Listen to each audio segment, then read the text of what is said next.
In the headlines to the CBC Newsnight, the personal information of some Barbadians reportedly online for sale after BRA's online portal is hacked. Barbados emphasizes its commitment to protecting the elderly. Tourism officials optimistic about the visitor arrivals from the U.S. market. And in sports, cutting-edge technology coming for the Prime Minister's Cup playoffs.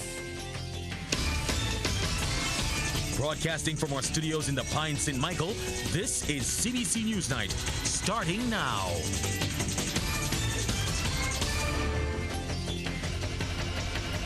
Good evening and welcome to the CBC Newsnight. I'm Wendy Burke.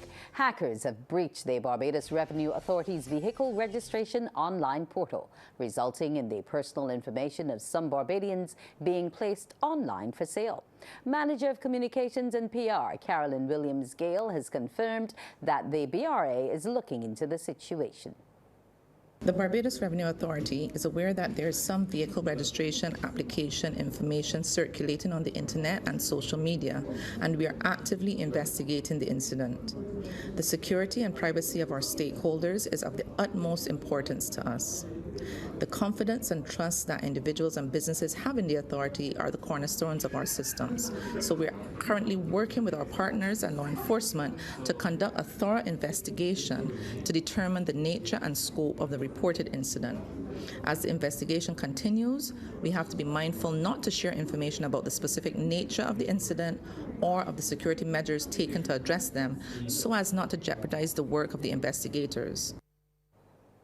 However, online sources have provided more details, claiming that hackers have 230 gigabytes of uncompressed data that includes full names, email addresses, phone numbers, passport and national identification numbers, as well as driver's licenses and vehicle registrations. The BRA has taken its vehicle registration portal offline as it investigates the matter. The authority understands that restricting access to the vehicle registration portal is disruptive to Barbadians, and we regret the inconvenience that these necessary precautions have caused for the public. The authority advises the public to remain vigilant and monitor their personal account activity and be on the alert for any unusual activity or requests seeming to come from the Barbados Revenue Authority. If persons do recognize any such activity, they should report such instances to our data privacy officer at privacy@bra.gov.bb. The BRA says the data commissioner has been informed of the incident and will continue to be updated.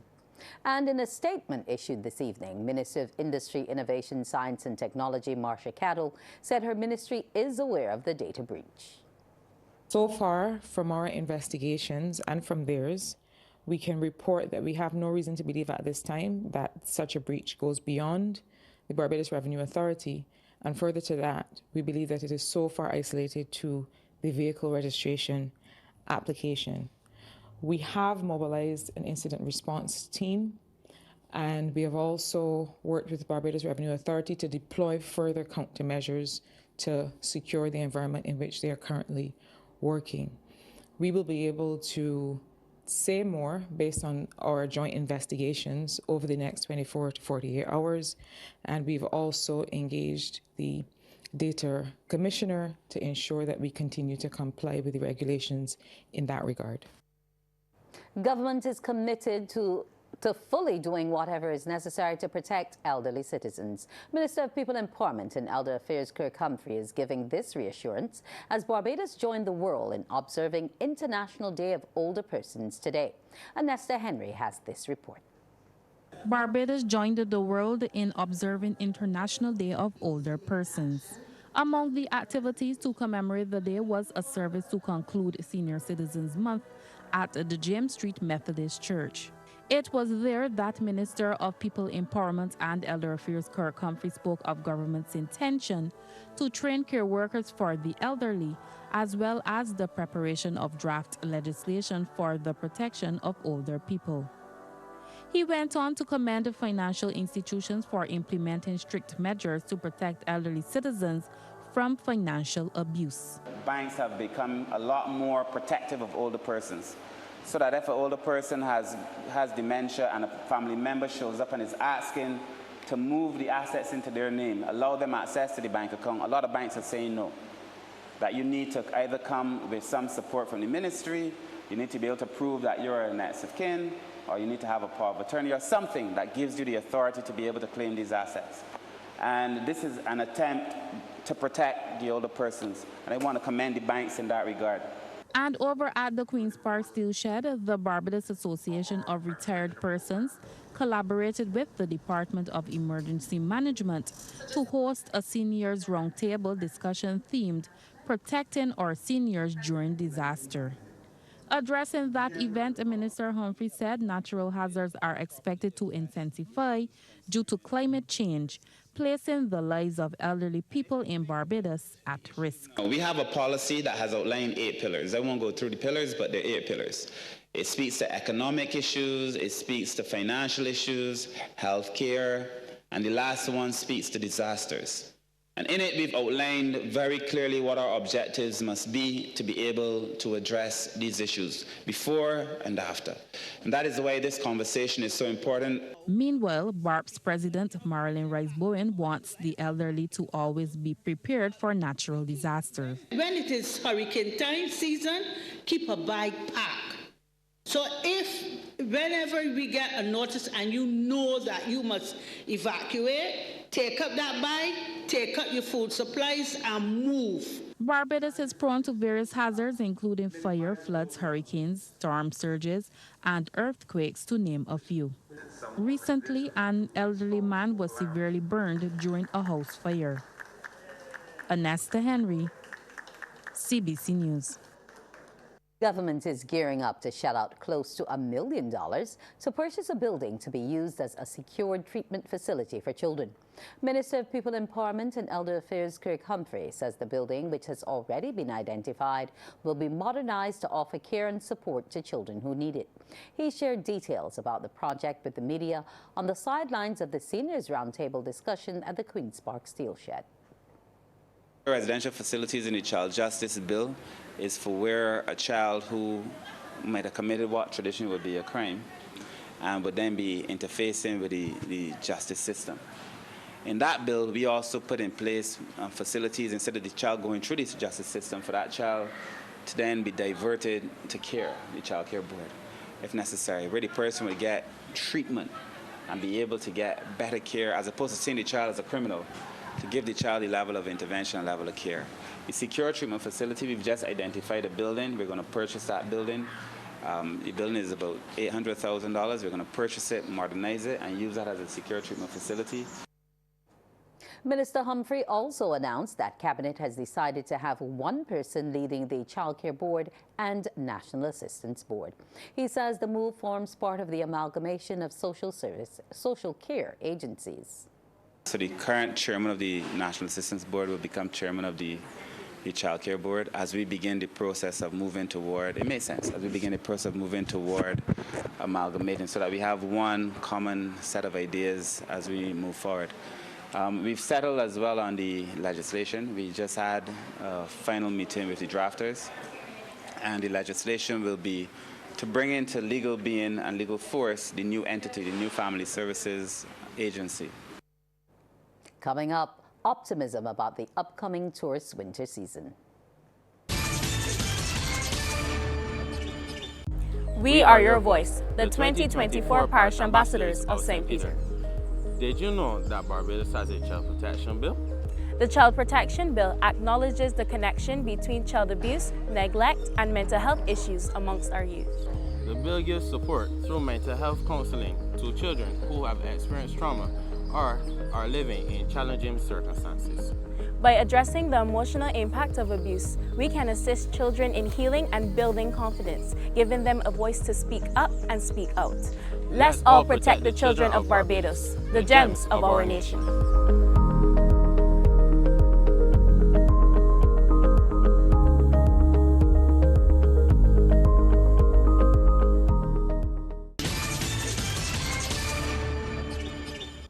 Tourism Tourism officials are optimistic about visitor arrivals from the U.S. market for the upcoming winter season. The positive outlook has been shared by Minister of Tourism and International Transport, Ian Gooding-Edgell. He was speaking during a press briefing to celebrate the 15th anniversary of JetBlue's non-stop service between Barbados and New York's JFK Airport. Minister Gooding-Edgell says the partnership has been vital to shaping the tourism landscape. A true testament to the airline's commitment to our destination.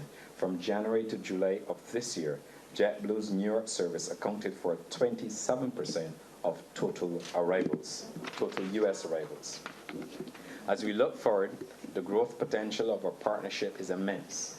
JetBlue currently operates up to 2 daily flights from John F. Kennedy to Bridgetown, with plans for further expansion. We are excited about the coming winter season, which offers great potential for increased travel demand. JetBlue's General Manager for Barbados and Grenada, Kelly Bourne, says JetBlue has become one of the island's leading airlines. In years, we have certainly grown. We've grown our Barbados network, expanding service to not only John F. Kennedy, New York, but also to Boston. Today, we offer up to two daily flights from JFK, and we'll start operating up to 3 weekly flights this winter from Boston's Logan International Airport. The family of 29-year-old Kimo Grant is desperate for answers months after he was found dead in a police station. Police say the investigation into that incident is at an advanced stage. Crystal Hoyt reports.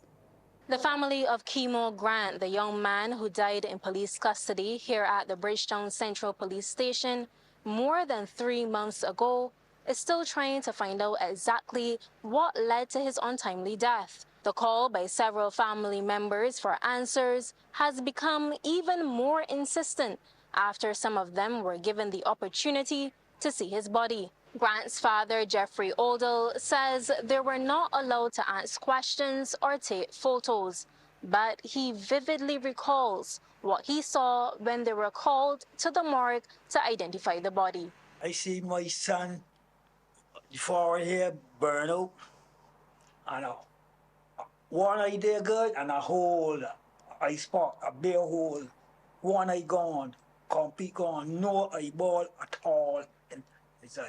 He back his head now, all about here full of blood. You can see it, but I can't see the forehead, but it's bad. And then asked me, and that's my son. And he just walked out.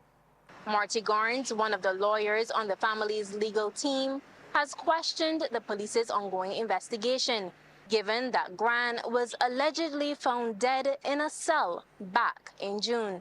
The family wants a forensic pathologist to examine Grant's body to determine not just the cause of death, but the manner in which the 29-year-old died. In terms of the information that's being forthcoming from the police, we haven't received a lot of that at all, because they're conducting their investigation, and to be quite honest, by now, they should be at the end of that investigation, at least giving us some preliminary thoughts as to what likely took place in that station that night.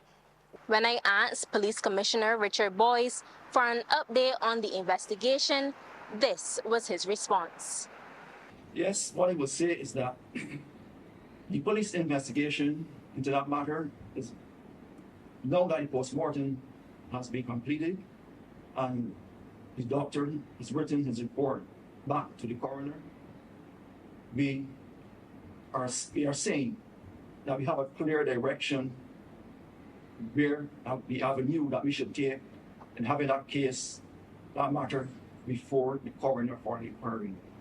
So yes, it is as progressed currently at an advanced stage.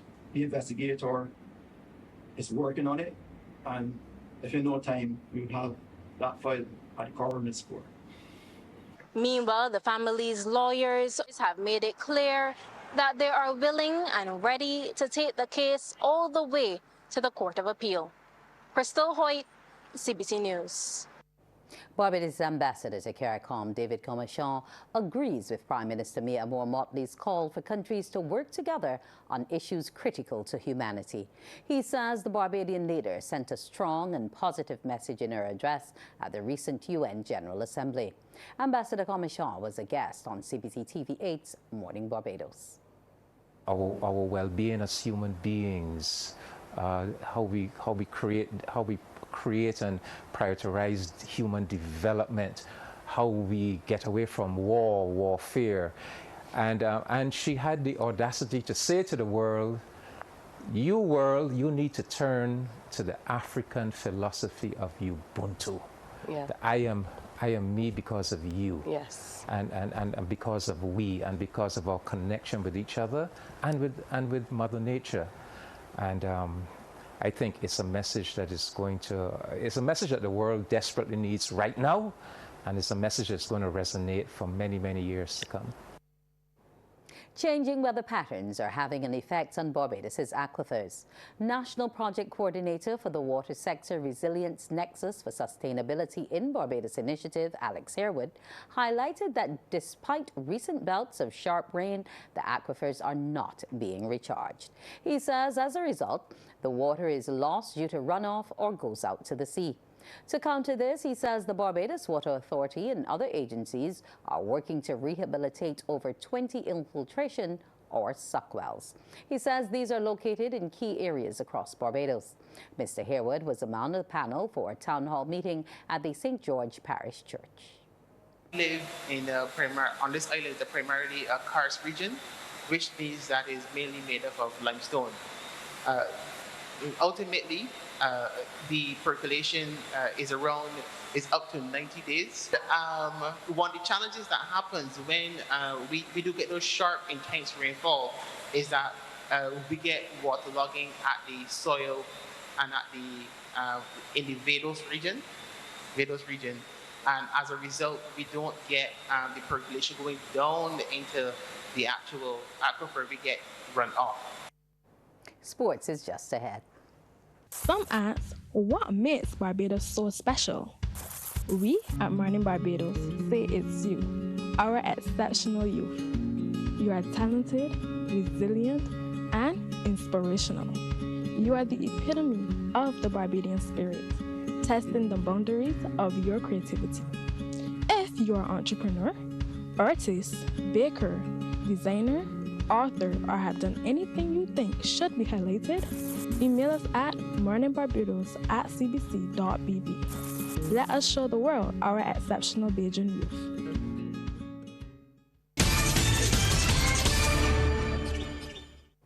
It's sports time now with Damien Best in the Sports Center. Yes, good evening to you, Wendy. Good evening to our viewers and listeners. Some cricket news first up. Well, we've got a big showdown in the Republic Bank Caribbean Premier League. It's the Barbados Royals versus the Trinbago Knight Riders in that eliminator match at Providence. Well, winning the toss and batting at Providence, the Knight Riders were 18 for 1 after 3 overs moments ago. And of course, we keep you up to date with that one. The winner will advance while the loser heads home. No. Well, it will be the end of the road for one of the teams. The game continues on MCTV Sports Match Channel 310. Well, TV8 will have it tape delayed on CBC TV, of course, at 8:03. Well, West Indies lost their second straight warm-up match of the ICC Women's T20 World Cup in Dubai, going down to Australia by 35 runs today. Sent into bat, the Aussie women scored 144 for 8 of their 20 overs at the Sevens Stadium. Their first official encounter of the tournament is set for Friday against South Africa women at 6 a.m. Barbados time. The tournament actually starts on Thursday with Bangladesh taking on Scotland. Live coverage of the Women's T20 World Cup will be on MCTV's ESPN channels. We're going to pause here and come back in just a moment. St. Philip, loud and proud. We are your 2024 Parish Ambassadors. Did you know about Barbados' Child Protection Bill? The Child Protection Bill establishes procedures for a situation where a child leaves or is taken from a foster home or child care center. To ensure a safe return of the child, authorities can request a court order. This prompts an investigation into why they left and their placement in a secure location during the process. Once the investigation is complete, the child's future placement will be decided on. The Child Protection Bill is essential for providing all children with a safe environment and a promising future filled with hope and opportunities. Let's all protect the children of Barbados, the gems of our nation.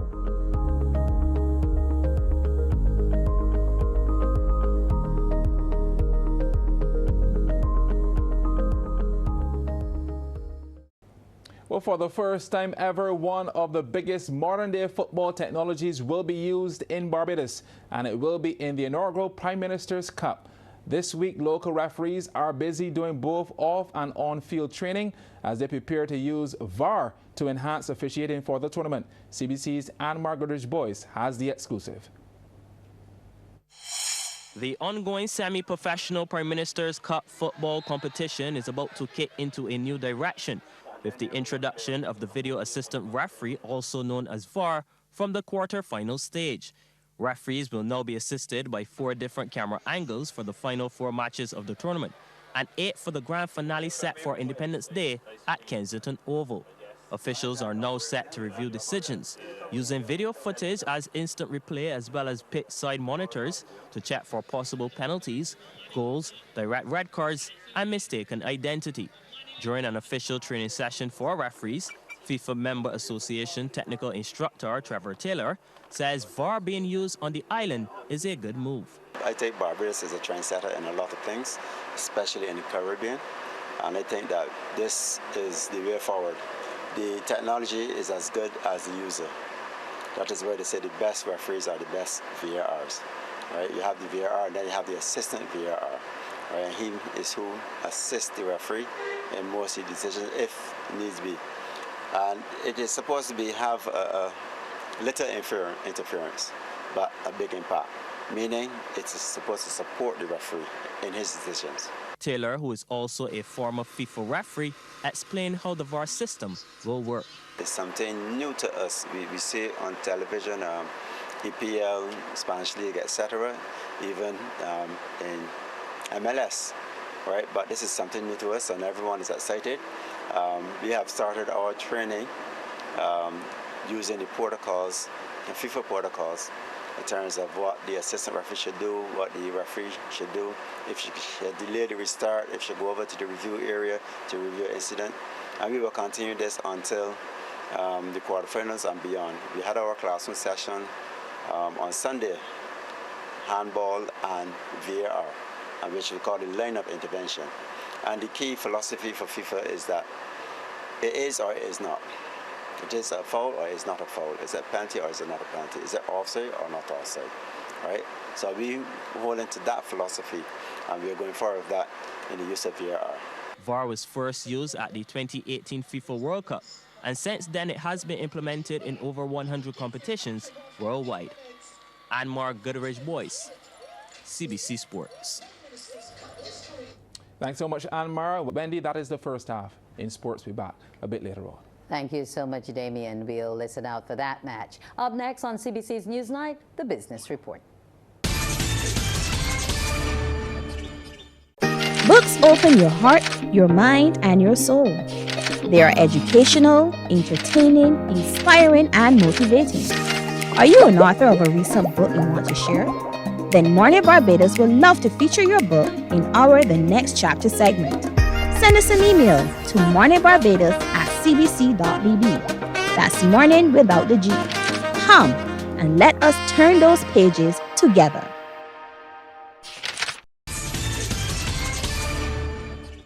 In tonight's business report, shoppers rubbed shoulders with young entrepreneurs last weekend as Sky Mall was turned into a hive of activity. It was a youth city at Sky Mall. A cross-section of youth entrepreneurs formed the Youth Entrepreneurship Scheme, took their wares to the public for the day-long exercise. Trevor Thorpe reports. The annual Youth City Expo gave the entrepreneurs the opportunity to show the public what they have crafted. Basically, it's about having our entrepreneurs showcase their products and services to the public. We have a variety of entrepreneurs who are willing and able to give the public what they need. So We have from dog houses. We have persons doing balloon decorating. We even have go-karting. And that's an extreme something that Barbados really are not really into. But we have some person who is willing to offer that to our public. Also, we have persons doing services such as graphic designs and marketing and social media management. Youth Enterprise Officer Kim Barrow tells the Yes Business Report the syllabus is wide and varied and covers a cross-section of topics geared towards creating a rounded individual ready to face the challenges of a changing business environment. We actually have our entrepreneurial development training program, which is a 3-month program. And this also teaches the entrepreneur about their business. What most people think, oh, it's only about sales, but that's not what it's about. You got to realize that it's about how feasible is my business. Do the public really want my business? You got to do research as well. So those are kind of things. You also got to realize that customer service, you know, these are kind of things that we go into pricing and marketing, that kind of stuff. Acting manager of Yes, Ryan Mosley, says they also opened the doors to students of Ross University to add diversification to the day's event. He says the future bodes well for the scheme. They would have pre-booked, this is part of their community outreach, and we were extremely pleased to partner with them and have them on the same time, because we are not only promoting youth entrepreneurship, but they're also doing free pressure checks, free medical consultations, you know, which would help the entire day and bring some wholesomeness to the day in providing that service as well. A number of new products and services were on show during the annual Youth City Expo at Sky Mall. Trevor Thorpe. In more business news, musicians should not limit themselves to local performances alone. The advice from Chief Executive Officer of the Copyright Society of Composers, Authors and Publishers Incorporated, Dr. Erica Smith.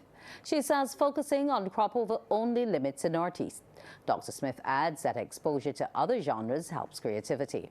She was speaking during the opening ceremony of a week-long international songwriting camp held in collaboration with the National Cultural Foundation. Breaking out of this small market will make a difference to your career.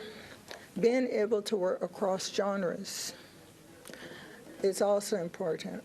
I've always had a challenge with the types of music we're exposed to on radio. Radio is still king in the Caribbean. And the genres that we hear on radio are very, very limited. And Dr. Smith urges members to include cost cap in any correspondence where music is shared to keep updated its database, which is used for the distribution of royalties. Every time your music is released to radio, you will send the MP3 quickly. You need to copy us in, because we use a database of sound recordings to assist us in identifying and tracking your music use. And we spend quite a bit of money on it. It's used by over 50 CMOs internationally.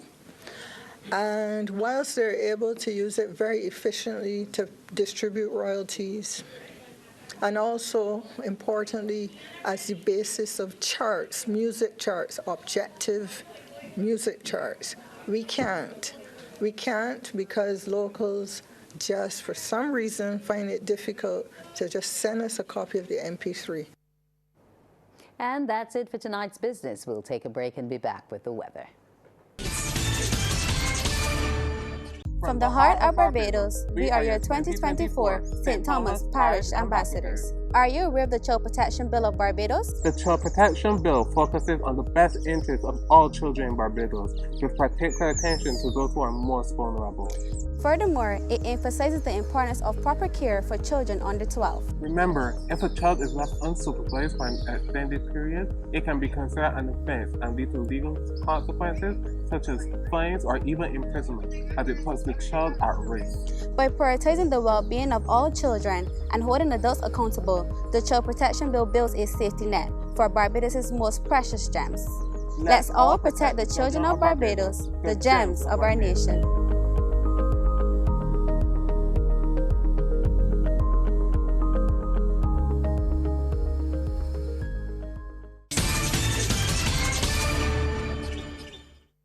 And we say goodnight to Carrie-Ann O'Neill. Carrie-Ann, what are we looking at in terms of our weather picture? Well, good evening to you, Wendy, and good evening, everyone. Wendy, I can tell you that the ridge pattern is our dominant feature, but due to light winds, along with strong daytime heating, we experienced some localized showers. Kirk has become a hurricane, and we're continuing to track it. Meanwhile, those winds, as I said, they're quite light. They're calm to light across the region. The maximum temperature today was 32 degrees Celsius and the minimum 25 degrees. At present, the temperature stands at 28 degrees Celsius. The relative humidity 79%. The winds, they're coming in from the northeast. We take a look now at some atmospheric conditions across the region, where those warm temperatures are ranging from 26 to 28 degrees Celsius. The humidity shows moisture is building across a number of the islands, including us here in Barbados. And those winds, as I said, they are quite light across the region. We take a look now at our satellite feed, where we have Kirk, now a hurricane. The system at 5 p.m. was located at 16 degrees north, 40 degrees west. It is moving towards the northwest, maximum sustained winds 75 miles per hour. Now tomorrow, a trough system associated with Kirk will maintain some showers here in Barbados. Today, the ridge pattern was our dominant feature, but because of those light winds and strong daytime heating, we experienced some localized showers, especially along the southern areas of Barbados. We had up to 7 millimeters of rainfall. We are expecting that tonight we'll experience a mix of clear and cloudy skies, along with only brief showers. Now, the winds across the region, they're peaking at 12 knots. Those seas at this time, they are smooth to moderate in open water, with swells now peaking at 2 meters. You may experience light, choppy seas along the western coastlines of Barbados. Meanwhile, further south now, we do have those light winds once again, strong daytime heating, maintaining localized showers across the Guianas and similar weather conditions across the Western Caribbean. That's our first look at the weather. After the break, we'll have the forecast. Books open your heart, your mind, and your soul. They are educational, entertaining, inspiring, and motivating. Are you an author of a recent book you want to share? Then Morning Barbados would love to feature your book in our The Next Chapter segment. Send us an email to morningbarbados@cbc.bb. That's morning without the G. Come and let us turn those pages together. Welcome back. In the forecast for tomorrow, the sun is expected to rise at 5:47 and will set at 5:47. The first high tide is expected at 3:39 in the early morning, the first low at 9:26 a.m. Those seas, they're smooth to moderate in open water, with swells peaking at 2 meters. The winds coming in from the north to the northeast, and they're peaking at 20 kilometers per hour. For us here in Barbados tonight, we can expect a mix of clear and cloudy skies, along with just a few brief showers. And over the next 3 days, a trough system associated with Kirk, along with light winds and strong daytime heating, will maintain some showers here in Barbados tomorrow. Thereafter, we are expecting those localized afternoon showers. And that's our news. Thanks for viewing. Do have a good evening.